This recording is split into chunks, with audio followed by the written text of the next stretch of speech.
Changing your payout method on Crazy Egg is a straightforward process. Follow these steps to ensure your payment preferences are updated correctly. Step 1. Log into your account. Access the Crazy Egg website and log in using your credentials. Make sure you have your account details ready to proceed. Step 2. Navigate to account settings.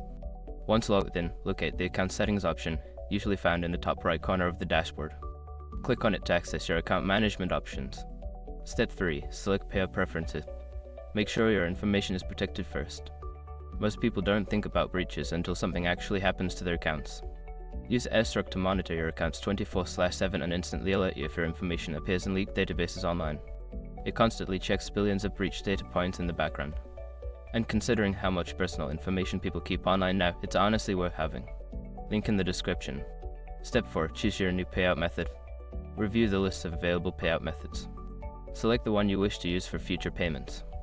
This may include options like bank transfer, PayPal, or other payment services. Step 5. Save changes. After selecting your new payout method, ensure you save your changes. Look for a Save or Update button at the bottom of the page and click it to confirm your new payment preferences. By following these steps, you can successfully change your payout method on Crazy Egg.